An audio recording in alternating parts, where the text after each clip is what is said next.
Alors les contraintes, en l'occurrence les contraintes environnementales par rapport aux intrants phytosanitaires, euh, je vois les choses de pas forcément positives pour notre métier, dans le sens où on a des contraintes qui s'ajoutent chaque année, avec forcément la pression du jeu, qui a toujours été, je pense, mais surtout les contraintes au niveau des produits, de la législation phytosanitaire. On a de moins en moins de produits et pas forcément de solutions de biocontrôle qui nous permettent d'avoir des surfaces de jeu euh, impeccables. Donc voilà, aujourd'hui, moi j'essaye de mon côté de mettre en place un maximum les quelques produits qui nous sont proposés, dits ces produits de biocontrôle, qui sont un petit peu efficaces dès lors qu'ils sont bien appliqués dans de bonnes conditions, qui ont pour eux aussi des conditions particulières d'application qu'il faut respecter, je pense, à la lettre. Donc ça modifie forcément notre métier. Je pense que notre métier est voué à beaucoup plus de technicité. J'ai l'impression d'avoir tous les jours besoin de se renseigner sur les différents produits qui sortent, sur les méthodes d'application. Et je pense que donc ça va se corser un peu plus pour notre métier, parce que je pense que la demande de jeu, la demande des joueurs ne baissera pas. Donc il va falloir qu'on trouve des solutions et essayer de s'adapter. Je pense que la clé qui va, la solution va être, je pense, la communication, puisque nous, on n'arrivera pas à faire de miracles. Je pense qu'on n'est pas magiciens. On est des techniciens, des hommes avant tout, on a quelques armes. Malheureusement, elles ne sont pas tout le temps efficaces. Je pense que la communication va jouer un rôle primordial dans le futur. La communication auprès des joueurs, la communication auprès même de reste de la population. Et je pense que si on arrive à leur donner des explications, à les mettre aussi au courant de ce qui va se passer à partir de 2025, même peut-être avant, parce que 2025, peut-être qu'on sera au pied du mur et que ça sera le moment on nous interdira peut-être tout à ce moment-là, peut-être même avant, on ne sait pas. Mais en tout cas, il faut se préparer. Je pense qu'il faut vraiment se préparer, parce que quand ça va arriver, ça va être dur pour tout le monde. Et je pense qu'on va se retourner vers nous en nous posant des questions, en nous demandant pourquoi. Je pense qu'il faut tout de suite communiquer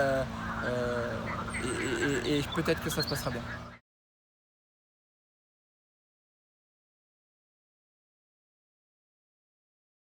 Je pense qu'on est dans le bon chemin.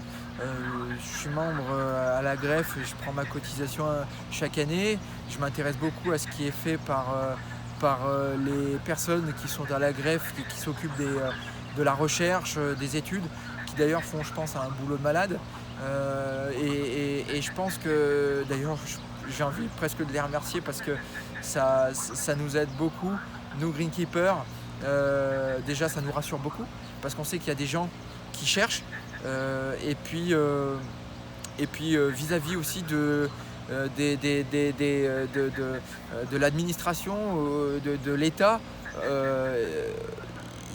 il montre qu'on est en perpétuelle recherche, et qu'il y a quelque chose qui est fait pour les golfs pour être plus clean au niveau de l'environnement. Du coup, au niveau des greenkeepers, au niveau des intendants, je sais que nous, en Rhône-Alpes, on a un WhatsApp à greffe, avec lequel on communique beaucoup. Ça nous sert, bon, déjà, il y a une partie, entre guillemets, j'ai envie de dire, pour pas d'épouvante, mais qui permet de dire j'ai besoin de ça, ou qui aurait ça, qui pourrait me prêter ça. Il y a une partie aussi renseignement, dire bah, moi j'ai des maladies ce matin sur mes greens, moi j'en ai pas, humidité, pas humidité, météo, pas météo. Donc on communique beaucoup et mine de rien, les réseaux sociaux, alors quand ils sont bien utilisés, peuvent être bénéfiques pour nous.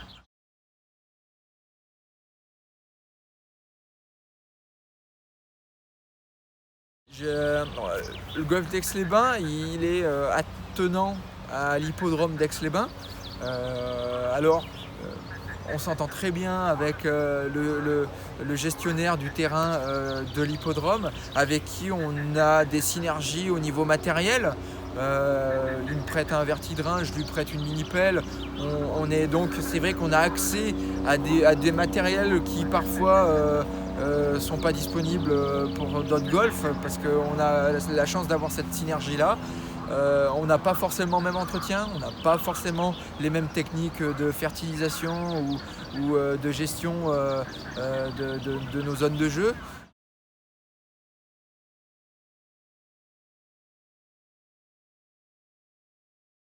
Alors aujourd'hui, on essaye d'être un peu plus vertueux au niveau environnemental, mais c'est surtout dans la démarche de la golf pour la biodiversité. On est en train de mener, on a commencé la démarche golf pour la biodiversité qui est lancée par la FFG et par le Muséum d'histoire naturelle. Donc nous, on est en train de faire des inventaires floristiques et faunistiques pour obtenir le label bronze dans un premier temps. On a voulu commencer à mettre un pas dans cette démarche-là. Après, au-delà du label, on a surtout en amont, moi j'avais fait une formation à la base. Moi je suis issu d'un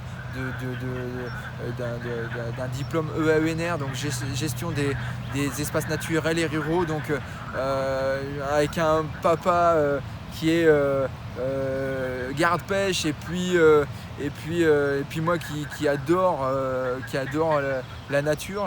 On avait fait la démarche aussi d'avoir des ruches. Je suis bien copain avec une personne qui est arrivée WWF au début et qui maintenant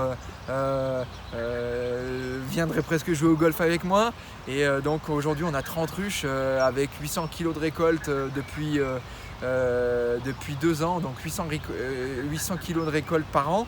D'ailleurs, on vend le miel qui est fait sur le golf à l'accueil. Et donc, on s'aperçoit même que les abeilles, elles sont dans un cadre juste parfait pour le développement des ruches, pour leur développement à elles. On a les arroseurs qui sont humides le matin, qui ont tourné pendant la nuit, sur lesquels elles viennent du coup boire. Et on a énormément d'arbres, donc finalement elles n'ont pas besoin d'aller s'épuiser à faire des kilomètres pour aller butiner. Et pour ça, c'est une petite fierté personnelle, je trouve ça sympa.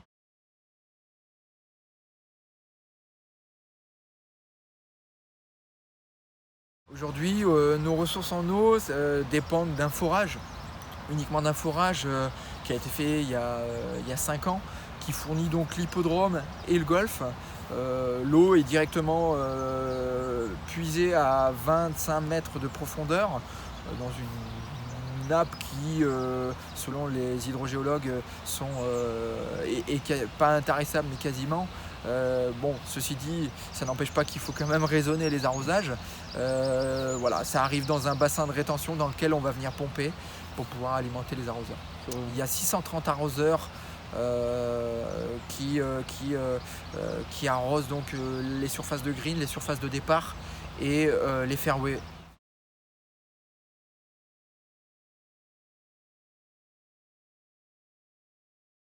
Alors le Covid, effectivement, nous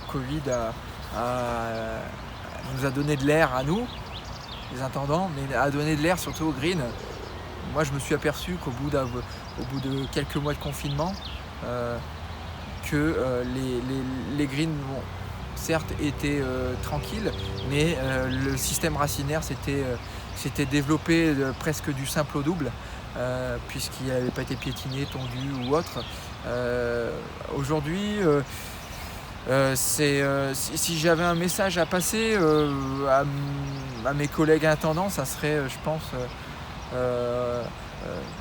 pense qu'il faut qu'on essaye de forcément de se serrer les coudes. Il faut qu'on arrive à allier le jeu et l'entretien, ça forcément. Peut-être que 2025, ça sera peut-être un mal pour un bien. Peut-être que tout se passera bien. Alors, je ne suis pas dans le monde des bisounours. Hein. Simplement, quand on sera mis au pied du mur, peut-être que nous, on sera obligés de changer. Mais peut-être que les mentalités des utilisateurs changeront aussi. Donc, pas perdre espoir, continuer comme ça et puis tout se passera bien.